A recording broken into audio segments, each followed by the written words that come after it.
Hello and welcome to this episode 144 of Extinctionati. And tonight, me and Karina, going to try to say something interesting about the El Niño phenomenon. Um, and we are not experts, so you have to bear with us. And the reason we are going to talk about it is that everybody else seems to be talking about it. And this is kind of the next big thing on the climate scene. And, by looking into it and trying to graph it, which is kind of what I do, I found that we had the previous major El Nino, which went up to 3 degrees above for the areas concerned here, was the 2015 to 2016 El Nino. And some people say it started in 2014, so 2 year El Nino, but I certainly didn't see that from the Nino 3.4 SSD index. But I'm just an amateur, and maybe some of you watching this can comment on the YouTube stream and set it straight. So that's what I'm seeing, and the voices who are saying, no, there won't be an El Nino because there is some ice floating north from Antarctica. They are kind of being put aside. I don't know. What are you seeing, Karina? Are you seeing something The only optimistic? person that's talking about the icebergs, almost all the mainstream scientists and everyone is predicting an El Nino, strong one. The only person who's kind of looking at the Antarctic ice melt situation in the icebergs is Chris van Steenbergen, who's an independent scientist from, I believe he's from Belgium. And he just a quote from his last tweet.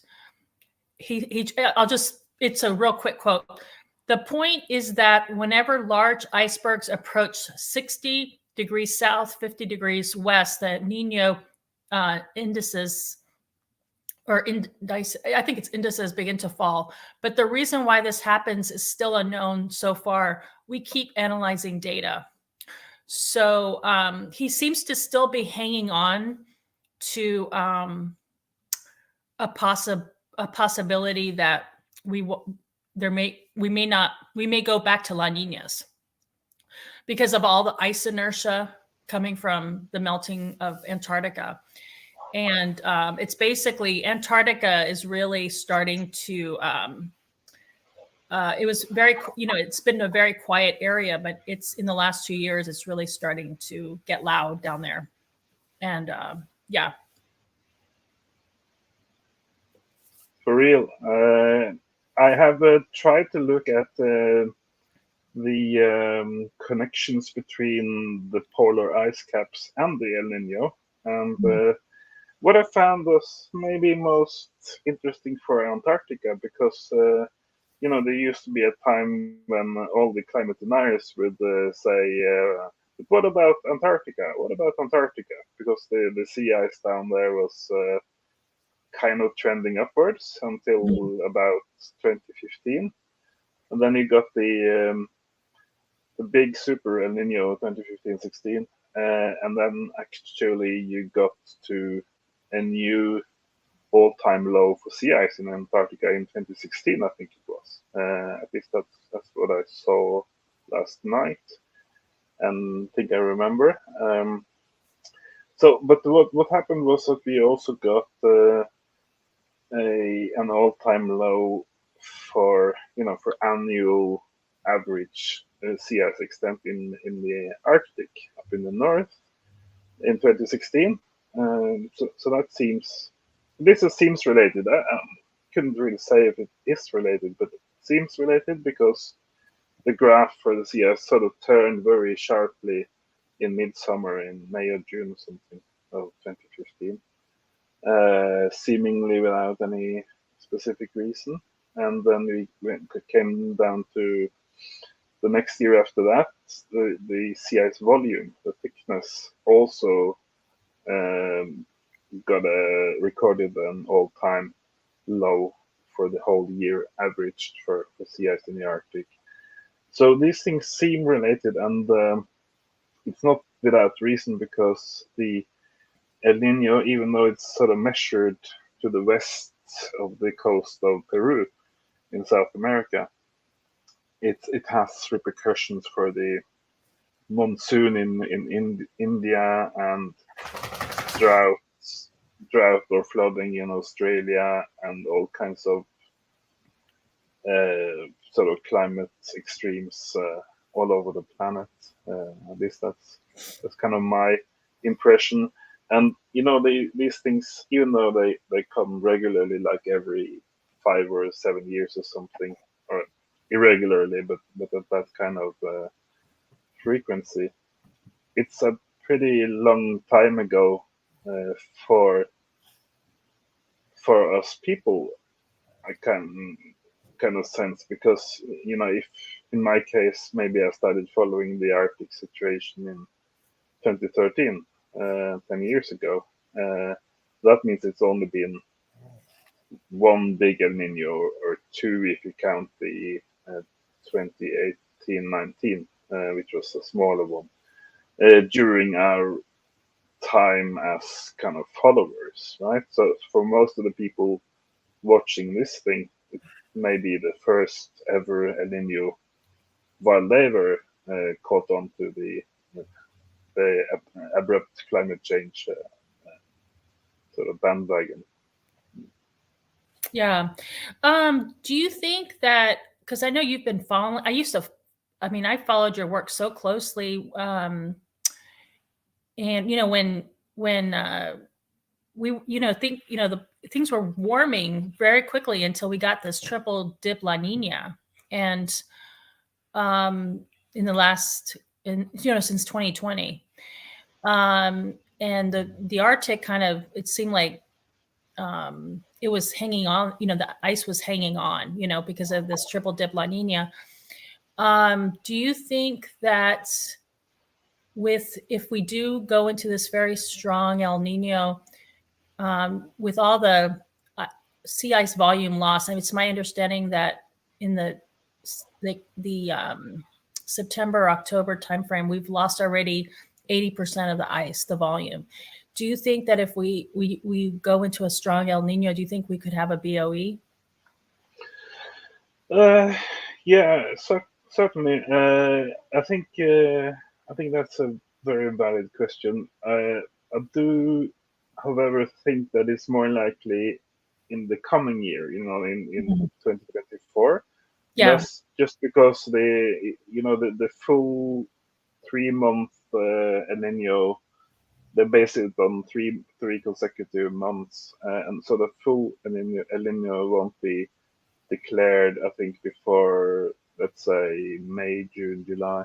It may be declared in July, scientifically, and that means it has only, about a month of really hard melt, because in August it slows down.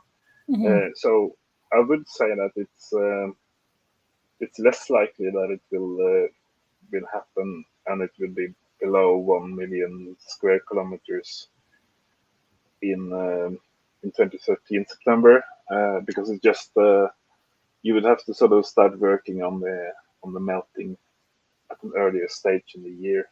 Yeah. It's like thinking like a farmer. It's things that arrive. If you get your new tractor in July, it won't help you very much, because you needed it to plow the fields earlier in the year, in a way. Yeah. Yeah. So What's there are some people out there who believe that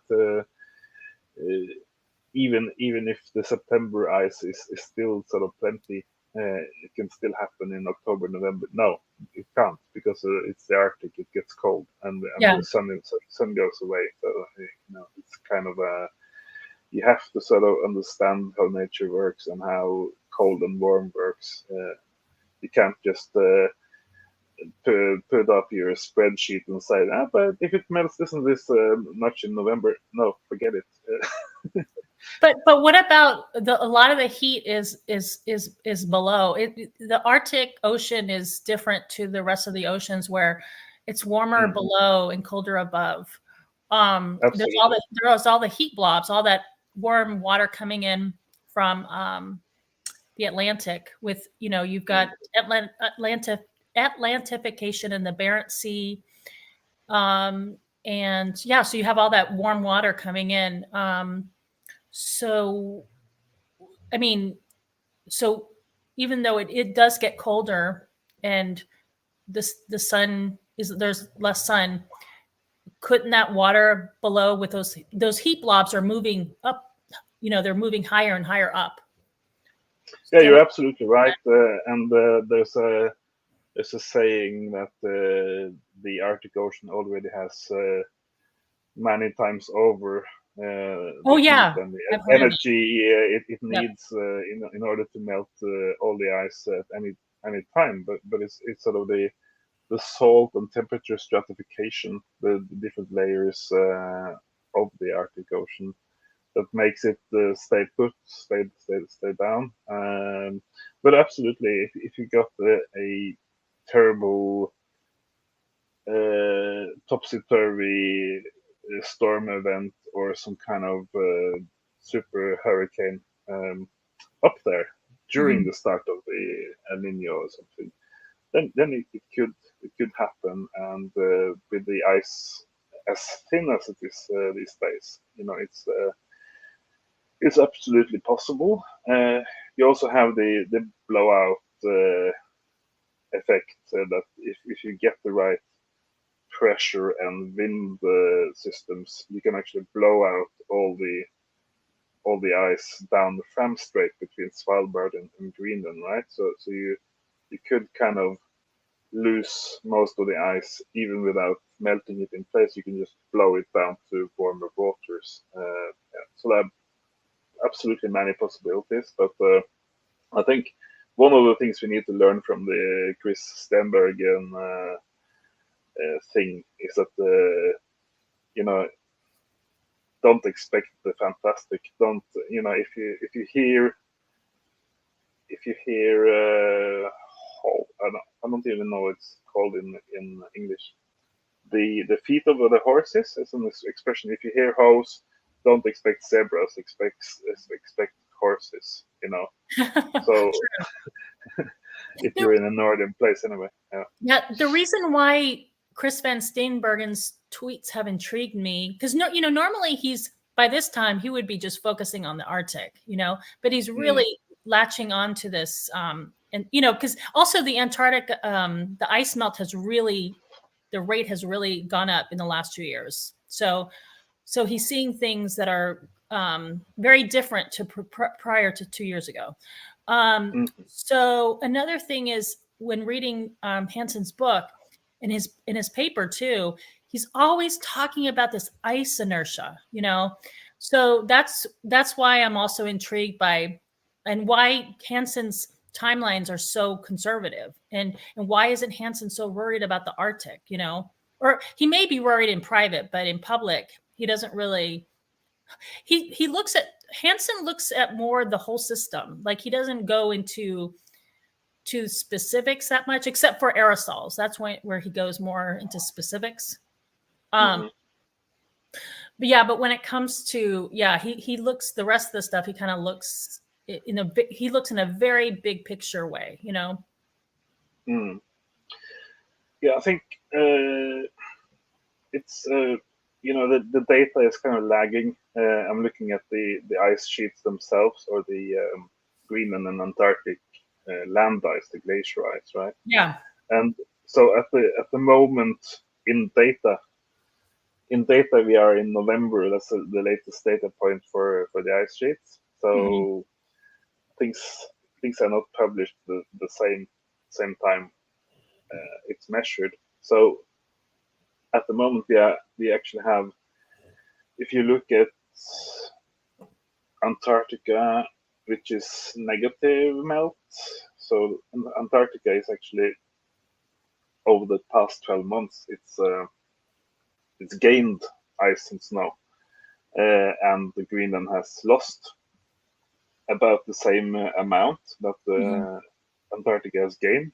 Mhm. So the next month, which is December, this winter, last year, may be the first time in quite a lot of years that the combined effect of Antarctica and Greenland will be to in some to gain ice and sort of lower the sea levels, right? But that's just right at the end of last year, Mhm. and I'm pretty sure that those graphs for the glacier ice sheets in Greenland and Antarctica are going to change very much and go up very much with the El Nino, because we get rainfall patterns and also warm currents in the ocean, in the Southern Ocean. So I think we're going to see a big major change, especially if you have a super El Nino. Then Mhm. I think Antarctica will be hit pretty hard uh, by that. Yeah. Mhm. Yeah, no, it's we're just in unknown territory. You know what I mean? Things are really, um, especially I realized this when we got this triple dip La Nina because models, most of the climate models were showing that we were supposed to get more El Ninos. And suddenly we got this triple dip La Nina, and we're still feeling the Mm, effects of it. I mean, even though we're neutral, we're still, like you were mm, saying, there's a delayed response, mm, But yeah, so that's kind of opened my eyes, especially when I read an article with a um, with talking about this triple, how odd this is that we're not getting more El Ninos as the IPCC had predicted, the models that IPCC has been using. And he in the scientist was saying in the article that it's because we're not modeling ice sheet melt yeah. correctly. Mm. So and also Or at all. Some yeah, scientists say that they don't have ice in the models at all. So that's that's just a scary. guess. Yeah. But you know what Paul Beckwith said in that video you sent me? He says that one of the effects of having this triple dip or a 3 year La Nina is that all the heat that's been building up in the oceans for a long time, now for an even longer time, it's been kept down in deep. And when it comes up now, it increases the likelihood of having a big super or maybe even Godzilla El Nino, because it's been kept under wraps for so long.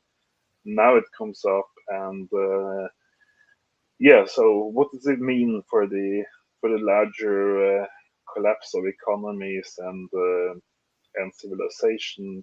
I think is a big question, and in some way it goes hand in hand with what some people have been calling a managed collapse, with Mhm. sort of attacks on food processing industries, and attack on farmers in the Netherlands and Hungary and Italy. It's kind of an attack from all fronts. You have the stupid politicians, or maybe the clever evil politicians, kind of soft collapsing the economy for whatever reason. I don't know why they would do that, or if they are doing it. But if you get a big super El Nino on top of that, with floods and droughts and a real big crisis for the food production in on the planet, then you may actually have a very good test case, whether the elites want that test case or not. But there are reasons to believe that they want. They want to have a kind of half managed collapse, maybe to improve their resilience. I don't know, or maybe they are just plain. evil. I don't know. What do you think? Yeah. Okay. I want to. I want to go. This is a very good questions you're asking, but I need to go back to the Arctic. Do you mind? No, no, Okay. of course. Another thing about the way the Arctic was modeled. I don't know if you're aware of this, but during the Eemian, which was the last interglacial, which the it's in the last. I believe it's in the last 400,000 years. They've been um, looking at the glacial to interglacial cycle, um, and basically they were they picked they've kind of focused on the last 400,000 years, and they've noticed like the glacial period is about 100,000, and the interglacials are about like between 10 to 15,000 years. So we're at the end of this interglacial, the Holocene. And the Eemian which was the prior interglacial. Um, they assumed that the Arctic melted, the Arctic ice melted, and some scientists disproved that, and they said that the Arctic was kept protected. The ice was kept protected during the Eemian, and this was mainly due. They believe there was a strong current, maybe where the AMOC. I'm not sure if it's the same location as where the AMOC is or whatever. Was keeping warm water from getting to the Arctic, as well as there was different levels of greenhouse gases. I mean, I won't go into all the details of the difference, but so basically, I guess my point is that maybe they were also modeling. They weren't really they just weren't. They didn't know how to really properly model what's happening right now in the Arctic. That's why you see such little information on the Arctic in the mainstream media. It's not discussed a lot, which is very odd to me. So it's especially how important it is as it doesn't matter to sea level rise, but it does matter for the albedo effect. Yeah.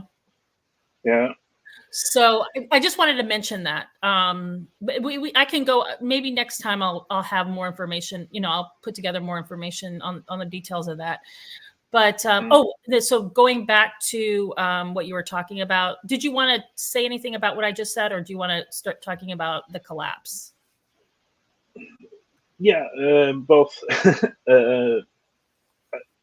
I totally support what you're saying. That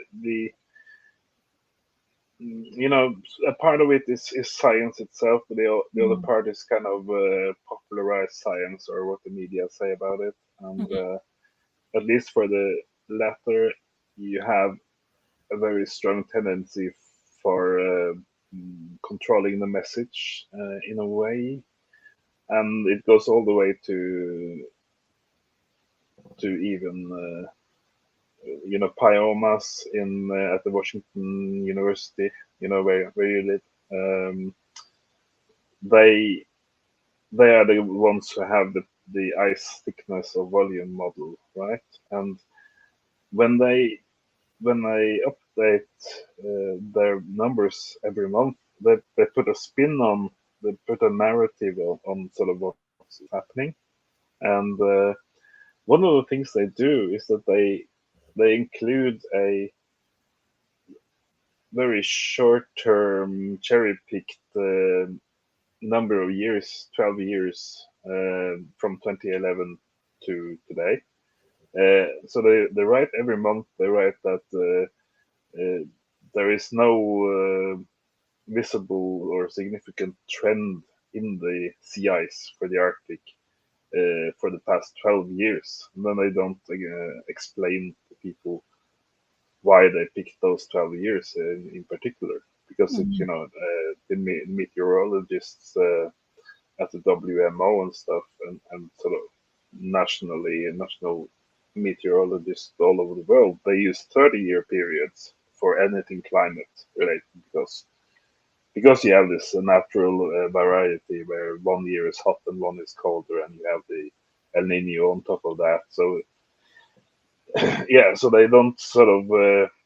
It's not considered wise to cancel climate change every 5 years just because you didn't break the record every single year. So you have a tendency to sort of play down what is happening in the Arctic, and if you specialize in graphing it or looking at the longer terms, like I've done in some to some extent, you can very clearly see that this is a sort of a very dramatic crash into the wall story, or just by looking at the data. But kind of these controlled media, these capitalist-owned media, many of them working together with the intelligence community, they kind of put a lid on it, and they want to say that it was only the sixth lowest or whatever.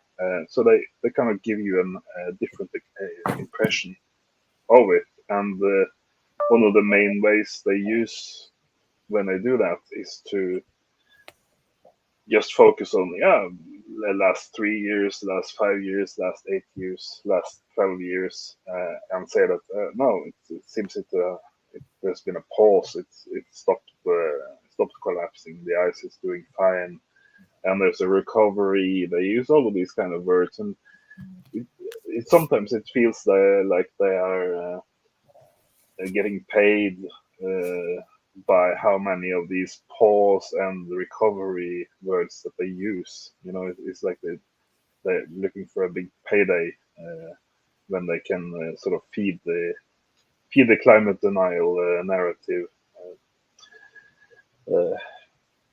as much as they can.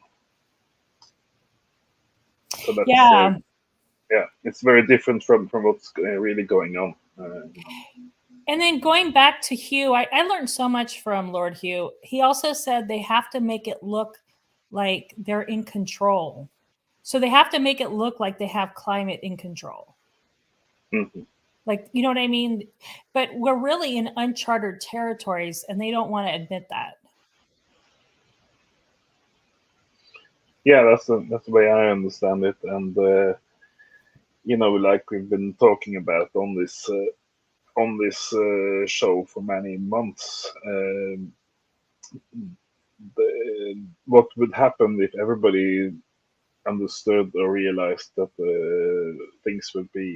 society would no longer be here 5 years from now? Then everybody would go screaming mad in the streets and stop paying taxes, or declaring war on the next block or the next street. So I think it's already happening. I mean, I think the Paris and the French riot. I mean, the protests are I think it's already started, and I think things are going to get. I just have a really bad feeling, and it's much sooner than. I mean, just getting through just getting through the day and getting through the month, getting through the year. That's how I'm seeing it now. We're really in dangerous. We're in dangerous times, especially because I look at it with the energy crisis. We're definitely an overshoot, and we have a very complex international economy that needs a lot of cheap fossil fuels, or just needs cheap energy. And so far, the only energy, and you need cheap and reliable. And so far, for this civilization, the one that started, it's been going on for 200 years. For this civilization, it has to be reliable and cheap. And so we're running out of that. And so things are just really progressing from good to bad very, very quickly. And I think the big headline for 2023 and 24 is going to be food. Actually, it doesn't mean the energy thing goes away, because that will be a big thing as well. But I think with all the attacks we've seen, against the food and agriculture sector. And when it gets smack a big Super El Niño on top of that, I think that is going to create the situation that a lot of people have been talking about. That if you have a sort of collapse or non-functioning of several bread baskets around the world. And Ukraine used to be called the bread basket of Europe. If you didn't know that, so they are in total war. I remember. I just wanted to say something real quick. I remember reading about the Nazis used to actually take soil from Ukraine in the trains, and they would ship it back to Germany. Yeah, so that's a very they have a very fruitful, or whatever you say, black soil. But that's just one of many bread baskets around the world. So if you have a collapse or drought, flood, whatever, in 3 or 4 of these breadbasket regions around the world in the same summer, then you will very soon have a hunger, famine situation. Because it used to be, over the past 2 decades, it used to be that maybe Russia had a very bad harvest. And then there would be trains going from Paris in France many, many times, maybe every hour, with grain and with corn, as you call it in America, but basically with grain to Russia. So the world market would always sort of help out and import export to the people who needed to compensate for the harvest failing. But if you get 2 or 3 or 4 major collapses, so because of different things, because of war and drought and flood, maybe hurricanes and stuff. Yeah, but energy, you have to add energy to that. And every calorie we eat has energy behind it. So this energy crisis, I think, is even much worse in terms of bringing the food crisis. It's already bringing the food crisis. It's much worse than even extreme weather. So extreme weather does add a big part to it too. But this energy crisis is behind, this very rapid bad situation we're seeing right now. Yeah, so a part of that is fertilizer, because these days we don't only spread the manure from cows and stuff. We create artificial fertilizer, and I think Russia is big on that. They're a big exporter of that. I think Morocco and Russia are there's something. There are 2 types of fertilizers. Is it? I was reading somewhere that that Morocco has an insane amount of one of the types of fertilizer. So geographically, it's a very important zone, as well as Russia. So yeah. Is that something to do with potassium? I think so. Do you want me to look it up? I can find it. No, you don't have to look it up. But at least it's what they call the Haber-Bosch process, I think, where they can industrially I'm going to look it up. They can bind nitrogen from the air, from the atmosphere, with an industrial process, and in that way kind of fool nature into thinking that this is good soil for growing things.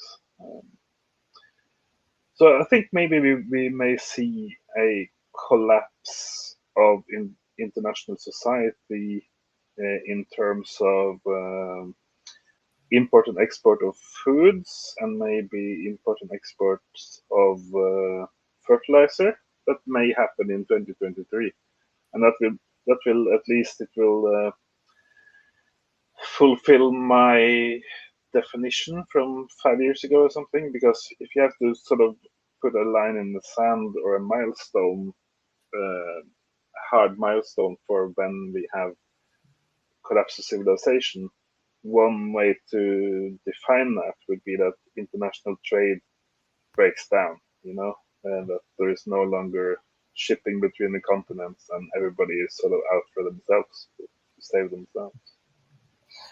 Oh, I found it here. It's potash and phosphate. So phosphate is okay. So Morocco produces 70% of phosphate, and potash. Let's see. Potash is a very largely in Belarus and Russia, and half of the African countries are short of potash this year. Okay. Yeah. Yeah. So maybe that just means back to the old ways, with spreading the manure over the fields, and but that kind of reverses the so-called green revolution that you had in the 50s or 60s, something, I don't know. So you go back to lower yields because the reason we got higher yields in the green revolution was exactly that we started using artificial fertilizer and farm machinery and stuff, right? Yeah. Kind of destroying the soil in a short-termism way of thinking. I think I've heard that I'm not an expert, I'm not a farmer, I'm kind of a city boy, but yeah, if we were to use the permaculture ways of growing the soil, that's a perfect, very nice, good thing to do for your farm and for your local environments. But the problem with that is that it cannot feed 8 billion people. So it's a good thing for the past and for the for the future when there are fewer people fewer mouths to feed. But it's not kind of a solution to avoid collapse of this civilization. That it can't do. Because then you need everything. You need all the energy and all the fertilizer and all the farm machinery and tractors and harvesters. Yeah, and you yeah, so we're at a breaking point now. Like things are breaking in the system because like in the rich countries, we import a lot of manufactured goods from the the countries that are not as more of the economically challenged countries. So so it looks as if we're going to get in those countries they're going to want to with their if the energy crisis they're going to want to use that energy to produce more of the basics to survive. So we're going to see a lot less, and it's already happening. We're seeing a lot less global trade because to the wealthy countries, because those countries are going to want to keep their energy for just surviving the basics. They're going to simplify. And that means if you look at the Asian countries where a lot of those goods come from, that's going to decrease our standard of living. Well, I mean, I see it as good, but it's so hard to know. It's so surreal to even think about all of this coming, but then something going back to science, what the albedo problem, losing aerosols. With all this, aerosols have already been coming down. So we're gonna, so it, the planet's could potentially heat up if we lose these white sulfates. They're the good, the aerosols that reflect sunlight. They're known as the white sulfates. So that's another thing to think about, and that effect happens very rapidly. Yeah, I think 2023 could be a sort of perfect storm kind of thing. Yeah. what they say after big hurricanes and stuff, and some of these hurricanes, they in the Caribbean and things, they actually travel. The same hurricane will travel over a less developed society or an island, nation, and then end up in Florida in America, which is kind of a more developed society. And the reason that the sociologists or economists or whatever, the reason that they point out that a lot of people die in this country but not up in America is exactly that there are more resources and more money and sort of more levies and protections. Yeah, so you have the same storm ravaging different territories, but it's sort of the rich societies that are able to cope in a better way. So that goes away if you have a sort of perfect storm there. The energy, there's a shortage of energy, there's a shortage of food to eat for everybody, and there are enormous powerful storms and tornadoes and drought events and flooding is going on at the same time, because then you can no longer do like over in Europe if there is a big wildfire going on in Sweden, then Italians and Spanish will send helicopters and firefighter jets up across the continent to help Sweden. That will be a thing of the past because it will burn everywhere, and nobody will be ever able to sort of reach out a helping hand because every nation and region will just be uh, totally preoccupied with saving themselves. So that changes a lot, I think, and I think the more regular type of development help, what do you call that? Food food assistance to poor yeah, countries, aid. USAID, yeah, that Yeah. kind of stuff will sort of just go away because everybody will be swamped in their own flooded out swamp, like Washington D.C. Yeah, you were talking about the storms. James Hansen's book, Storms of My Grandchildren, those storms, from what I understand, haven't started yet. No. Because those storms will start once this ice inertia really gets loosened, when you start really getting melting of the ice sheets much more in Greenland and Antarctica. Those storms are yet to come, but we're still. I mean, a lot of the buildings, like if you look at Florida, are only able to withstand, I think, up to Category 5. You have to fact check me on that. And there could have been some hurricanes already that were above a Category 5. They're talking about inserting a Category 6 for the scale, just to make it more realistic.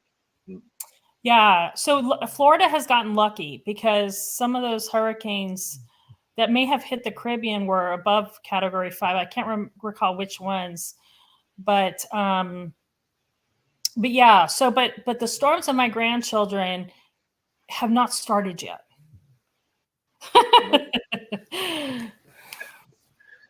So that's the white pill for tonight.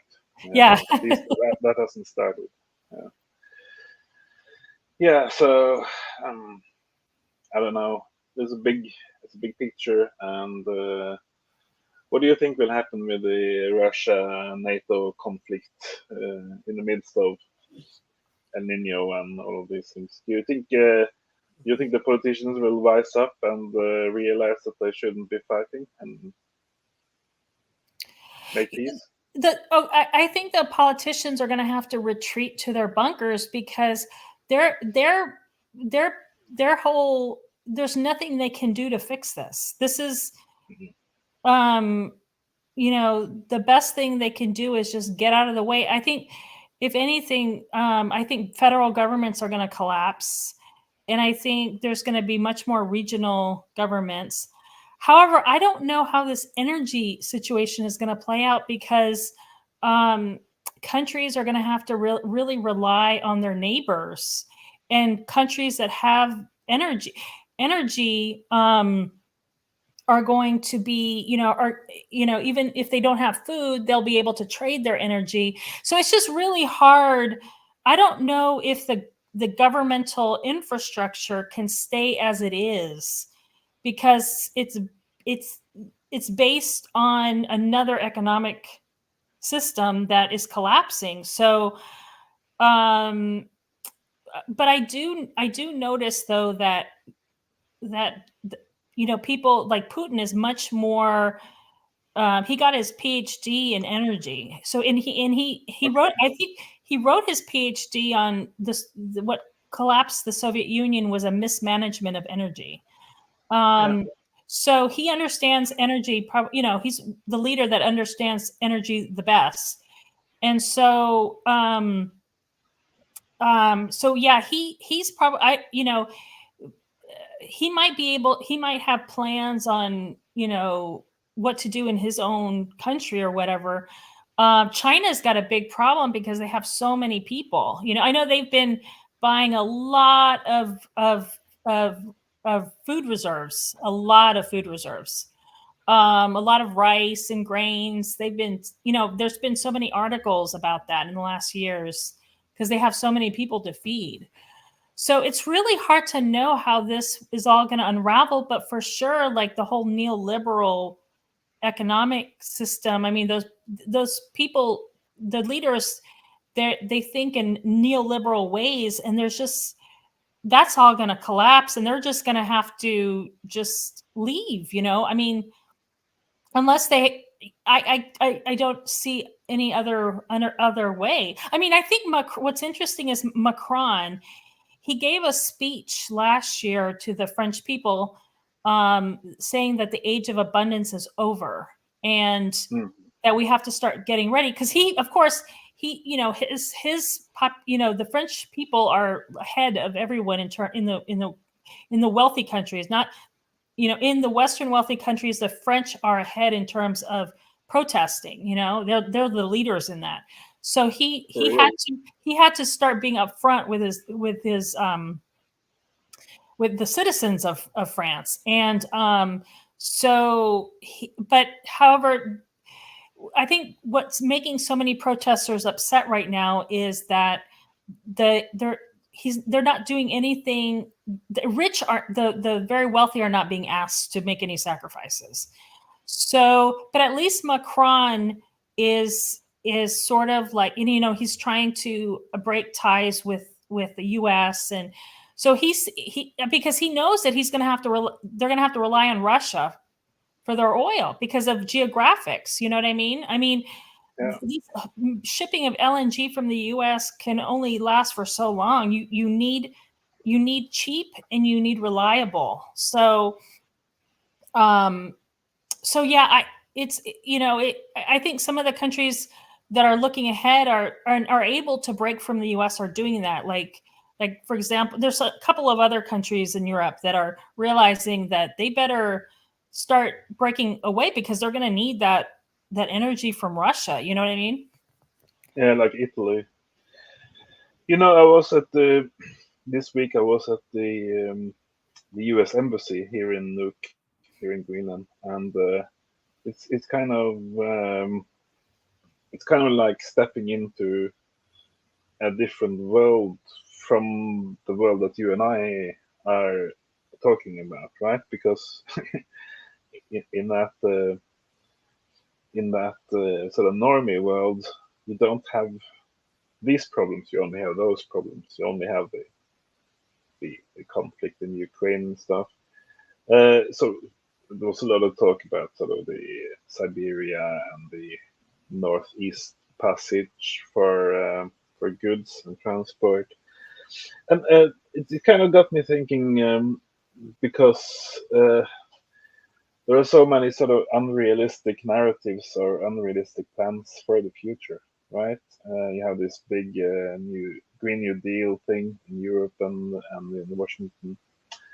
Uh, so one of the things that I started thinking about was that if everything is going in their view, right? If everything is going to run on batteries, like ferries and cars and even airplanes are going to run on batteries in their sort of pie in the sky future. One of the things that might actually happen if they believe that, right? And we don't collapse economically in the next 90 months. One of the things that might happen was that the let's say the eastern coast of Greenland might be a charging.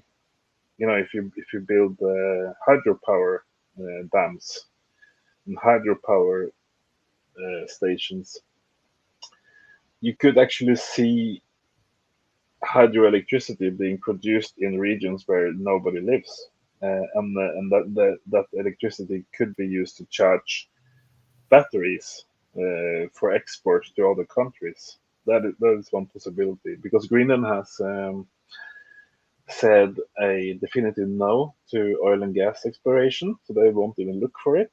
That was decided on summer solstice 2021, I think, by the government.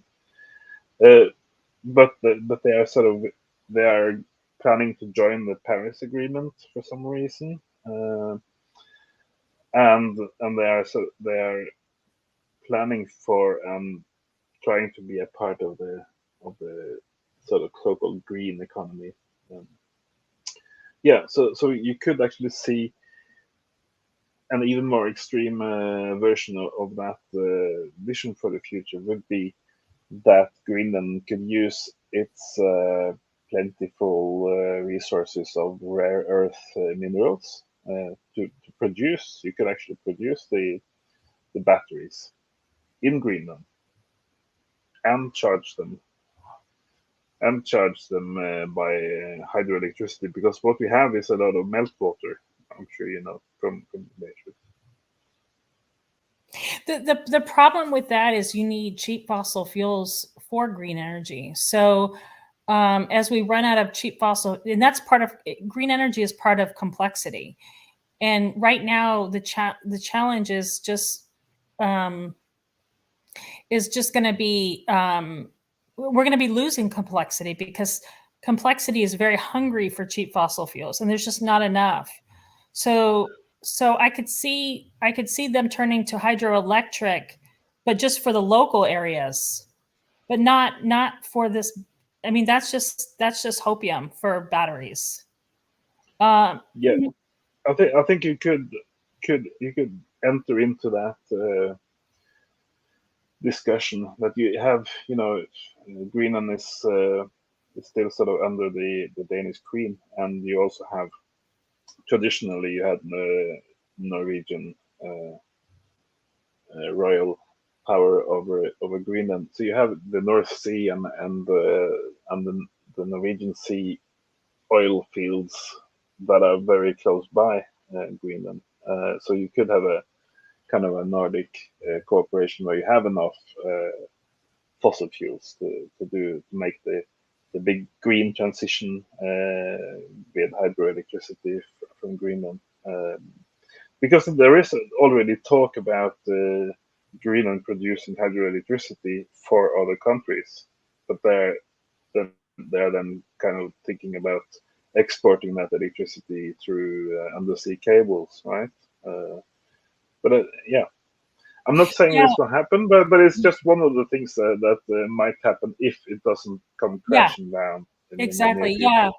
I Yeah, think I think the scary part is, and Richard Heinberg, I recommend checking him out. He's from the Post Carbon Institute, and he said that we should try to things are. It seems like things are this. I mean, I don't know. I'm not sure his time scale, but he's recommending that we try to salvage the grid because of we don't want to lose information. And so, I mean, it's so many unthinkable things are as we lose cheap energy, and then extreme weather gets worse, and you need cheap energy to fix all of the problems from extreme weather. And as this is all collapsing and you need to feed the world, he's recommending that we salvage the electric grid so that we can so that we don't lose information. If that would be a good cooperative thing to do. But things are just so unknown. But we have to understand. I think people don't understand how energy is behind the rise and fall of civilizations. Mm-hmm. And I think most politicians don't want to share this with the public, because things have been very good. We had very cheap fossil fuels up until like 1970, and then we had a lot of different financial tools to hide that we had peaked in the cheap energy. Starting in the 70s, we had financial tools, but now those financial tools are not working anymore. So, and also we had improved efficiency that helped. However, now we're hitting a wall, and we don't have any other tools remaining except for the whole system. The system it's vulnerable to collapse right now, and I don't know if you could have a slow collapse, if it's going to be a fast collapse, if it's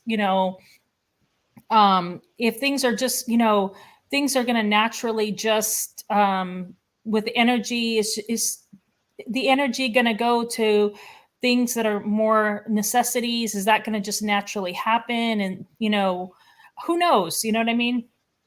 But it's scary. What's just it's we have to learn to live in the unknown. You know what I mean? Mm-hmm. About the loss of information, I had a thought this week about loss of knowledge, because if you have 1 billion species living on the planet today,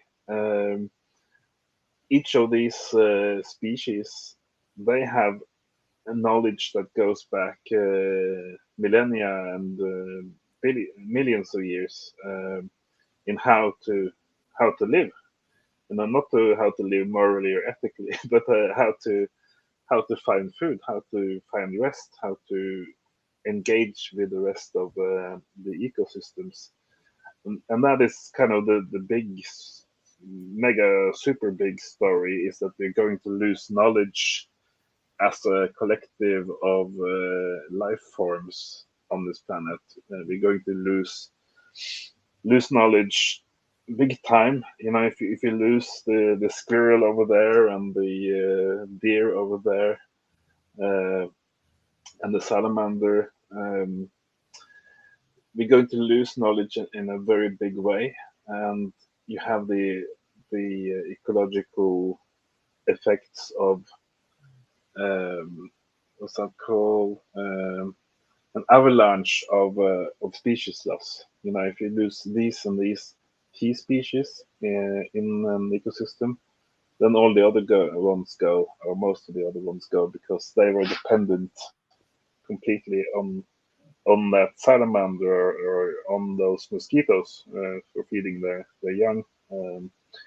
So that's a big thing that we want to avoid as much as possible. We would like to remove this toxic system that humans have created. From the Gaia perspective, we would like to put an end to the endless pouring of microplastics into the ocean.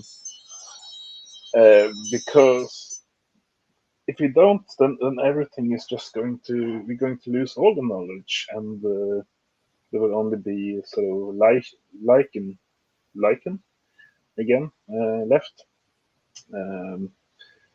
So yeah, so maybe this El Nino is a good thing. Maybe it's a start of a very rapid evolution. The only thing I worry about of this El Nino is the Arctic and the methane, because I was reading in Hansen's book, the methane clathrate gun is fully loaded, and well, he didn't say it's specifically where. He said just the shallow continental shelves around the planet, that it's the methane, the amount of methane and methane hydrates is fully loaded, and it's could be larger than pre PETM. And also, he in his book he talks about the fact that the sun is 2%. Is it 2% hotter than during the Permian 250 million years ago? So the threshold, the CO2 threshold, is not as high. Um,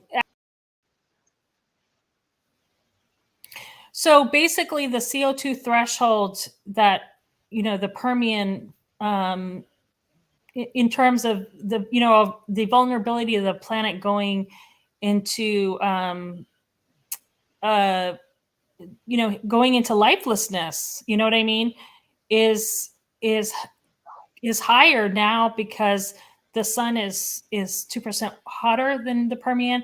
I hope I got that information right. So if those with all that amount of methane in the shallow continental shelves, particularly like a lot of it concentrated in ESAS, that's a way of a lot of carbon getting into the atmosphere quickly. So that's my worry, is that according to scientists, the Earth has about 1 billion years left anyway before the sun just gets too hot to sustain life. But I hope humans don't do that prematurely, and that's what I worry about with this Arctic situation.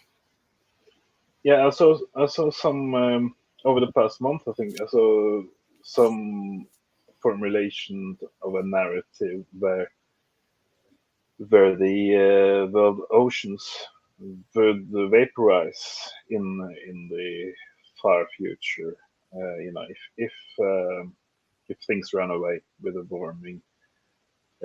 So I think one of the things I think we may look into in future shows is, you know, let's say that the civilization is collapsed already or have been collapsed already.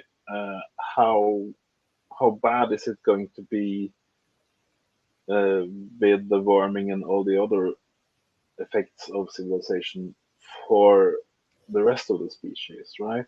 Uh, Yeah. how soon could it really turn around or stabilize uh, with the warming? Uh, One thing I'm very sure about is that the sea level rise from Greenland and Antarctica alone is not going to be a big problem for, let's say, the fish or the eagles and ravens and either birds that we have around here. Um, if you flood if you flood a valley region like London, for instance, it's a big deal for the city and for the people living there and even for the economy. Um, it's not such a big deal for the birds. It's not such a big deal for the fishes. Um, it's much less of a deal for almost every other living being, right? Uh, so that's just the sea expanding and flooding areas isn't it's not a big deal at all. It's almost like an equalizer or sort of a Robin Hood kind of ecological Robin Hood thing for It's, for it's the planet. actually it's actually better because you release all that ice inertia Yeah, from. But of course, the mainstream scientists like to freak everyone out about sea level rise because it's all about saving this civilization. Because yeah, the major cities are in coastal area, so it's mainly that. Um, Another So are you big, saying yeah. that the ice from the poles could cool things down for the aftermath? Is that what you're saying? Is that a possibility? Yeah, I mean, Really? basically, Yeah. that's what Chris Van Steenbergen, that's what James Hansen has talked about ice inertia. So you could kind of have a natural climate regulation system with yeah, yeah. Hmm. it could slow That's down very the ocean warming. And yeah. but scientists don't want to talk about that because they're desperately trying to save the civilization. And that's my Yeah, understanding. So you don't want to that's talk kind about of their inertia. that's a really great point, and that's kind of their mandate. You know, they don't have a project after civilization collapses, so they kind Exactly. of they're hired to only research this side of collapse and not the other side. So, Exactly. yeah. For me, civilization collapse is the most beautiful thing. What's scary is what scares me is I don't care about my life. I care about um what you care about is other life on this planet. And so the things that scare me more are those methane hydrate, right? And the fact that the Hmm. sun is hotter now. And so for me, I'm happy to know that Antarctic ice is going to melt, and to release that inertia to stop the planet um, from going into overheating and possibly who knows, you know what I mean. And also yeah, But so I don't really understand why would you say why do you think you are scared about the methane bomb going off? Because the way I understand it, that is just one little or a big part of it, but it's one part of it that will speed up the melting of Greenland, and it will speed up sea level rise and melting of Antarctica as well. So it's just kind of going to let's say jazz up the other things that you and I say are good. So I don't really understand why methane should be seen in a different way from the other side things. I, Can I, you explain I that? yeah, no, now you're helping me think through this I'm because I'm trying to help. I'm trying to help no, you're both of you. helping. Yeah, You're helping yeah, because if we look at the the big extinctions, the Permian and the PETM happened 50 million years ago. The temperatures rose, I think, between 5 and 9 degrees Celsius. And however, during those times, they were in warm periods, so they didn't have all the ice sheets that we have now. So you bring up a good point. You still have those ice sheets because yeah. you know what I mean. So see, these are things that, because all the science that is communicated is all about saving the civilization, we don't get to even think about all this other stuff. You know what I mean? Hmm. Yeah, so that's You a bring big up a very good point responsibility. because you still have that inertia. That's a big responsibility for the Extinctionati. We need to be sort of an Yeah, IPCC of our own, you know. exactly. uh, But but at thank least you for that, we Torsten. have Thank you the for that. we, yeah, we have the mandate, or we're giving ourselves the mandate to look beyond the collapse, because there's no way to avoid collapse. And as we've said earlier on this show, we're in collapse. It's just not it's just not run its course to the end yet, right? Exactly. Exactly. And I know this is going to sound crazy, and I hope we don't get in trouble for saying this on this video. Can I say something controversial or no on this video? Sure, Are you sure. sure? Okay. It's about COVID, Hmm. because I'm starting to wonder if the leak of COVID could have been intentional to hurt the Chinese. And the reason I say this is because suddenly we want to go to war with China so badly. And so this is just a way to weaken them because COVID being used as a bioweapon, an intentional leak. So I know that may sound crazy. It's just something to think about, to disrupt things. Yeah, you know, absolutely possible. I'm, maybe I'm more black pilled in that regard. I have you read George Orwell, 1984? I didn't read him, but I saw a beautiful documentary on him. A very, Yeah. very fascinating guy.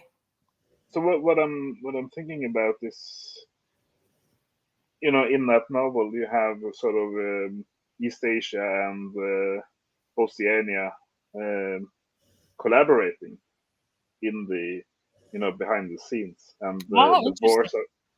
the wars that are fought are against the population, against their populations, right? So the way I see it with this so-called pandemic is more like yeah, it's uncontroversial to say that there was a cooperation in at the laboratory in China, in Wuhan, right? There was a Chinese American cooperation to develop something, and what if the entire thing was a collaboration? And because if you look at how things were communicated, both from China and the WHO and from America, it was communicated in a way that was very antithetical to stopping it, very antithetical to containing it. People were making memes about this WHO guy, Tedros, saying, "Why contain it?" Because everything he was doing was kind of letting it run free all over the planet for whatever reason. That was just from watching their press releases and stuff. That was kind of the impression I got anyway, from the start of the pandemic. And yeah, so back to what you were saying. Where were you going with? Um, why did you start talking about it? What was your point, really? Well, just the crate, I mean, just like you were talking about, things are just getting Orwellian, where things are just Mm, the lies of the lies of our government are just getting so huge. I mean, just the fact that we just blew up the Nord Stream pipeline and mm, making up all these lies, and then it just it's getting Orwellian. I guess when you mentioned that word, that's why I thought that. And the way we were planning on attacking China, which I think is completely insane, because we don't even have a manufacturing base to even, there's been a problem with just ammo in Ukraine. You know what I mean? We don't have mm-hmm. the the richer countries are not in a good place in terms of manufacturing. So just all this insane stuff, just trying to, but yeah, to be continued. Let's continue this conversation. I've got to get But going. Oh, yeah, do you agree at least halfway that it may be distraction game, that you're trying to distract from the bigger collapse thing I that is think I inevitable? think there's some serious geopolitical warfare going on. They're not cooperating with each other. Like, there's Mm-hmm. definitely serious fighting going on, and um, they're the way they're planning it is business. They're just thinking business as usual, continuing, because they want to maintain power for as long as they want to. Even Lord Hugh was was warning us, war is coming, you guys. War is coming. He kept on saying that. I thought he was a little crazy when he said that. How could we have war in this day and age? You know what I mean? Especially between big powers with nuclear arms. I'm like, are you crazy, Lord Hugh? But look, he died just before the Ukraine war started. I'm just thinking about their narratives. The elites' narratives are collapsing very fast these days. With Twitter being a free speech zone and stuff. So, so I'm thinking that if we were the deep state, we would have to go to war and keep war going continuously, because it's sort of the only way to keep to stay in control. Because otherwise they would be revealed like the naked emperor from a fairy tale, right? So, Yeah, no, they're power hungry and they're desperate. They don't want to lose their power, and it's sort of like like the Nazis. They just kept, after Stalingrad, they were just so clearly losing, and mm, they wouldn't give up. You know what I mean? mm, Um, and I feel that's the same way as this empire. They cannot imagine losing power.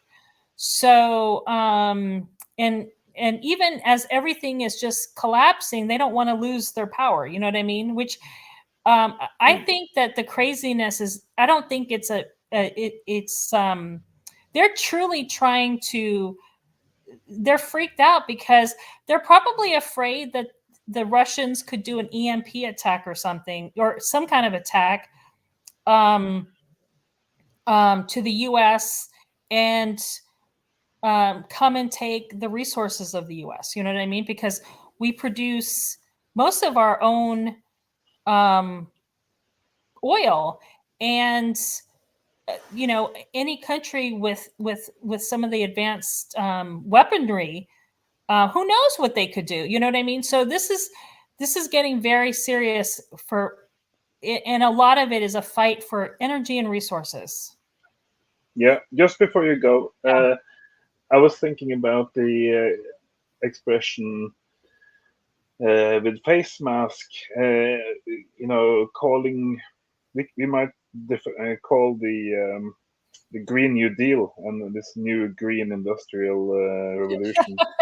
We could call that the face mask of the climate debate, right? So the face mask doesn't work. It doesn't stop microorganisms. So the face mask of the climate discussion is turning everything into electric engines. It's kind of the same thing, the they way I see they it. they know that there's nothing that they can do, and Yeah. so they have to make it look, and I learned this so well from Lord Hugh, they have to make it look like they're in control. So this Mm, whole green industrial thing or whatever um is to, just they always have to make sure that, yeah, that the it's hard for us to imagine because we're not hungry for power, but you have to mm, put yourself in the shoes of someone who is power hungry, and it's hard. It's just, you know it's hard to even, yeah. So basically it'll be interesting now as the energy crisis gets worse. We're not, people are gonna their eating habits are gonna have to change because like eating meat requires a lot of energy and water, and there's a lot of droughts. So it and we're not going to have all that complex trade. I mean, I know as a vegan it's going to get harder and harder for me. It already is. Fake meat is getting okay. harder. So it's gonna we're gonna be going to the very basics. So yeah. Or maybe it's like the vaccine, which isn't a vaccine unless you change definition. So then you have the Green New Deal, which is not a deal, not new, and neither green, right? So it's kind of we're sort of in an age of complete um, deceit, or complete lies, right? Like Orwell Yeah. also talked about. Yeah. So in an Yeah. in an age of complete deceit, telling the truth is a revolutionary act. I think it's one of his Yeah. And quotes. people know that it's just that they're in Orwellian times, but it's in their subconscious, and they're just there a lot of people are scared, and they just don't, they don't know what to do. And I mean, it's just shocking that the Germans just didn't do any, after it was a terror attack in their own, in their own country, against their own country, and by their friend, that was supposed to be their ally. Hmm. So the Germans, you would think that they would react more strongly. I think they're terrified. They know things are not right. So yeah, no, it's crazy. It's Yeah, to be continued, Torstein. Love this conversation. Yeah, I think that's a nice place to end. And can you just stick around for half a minute after Sure, I sure. turn off the thing? Yeah. Okay, thank you Goodbye. everybody for watching, and this was another step in the direction of getting a complete picture of what the fuck is going on this planet. Thanks for joining Bye. us.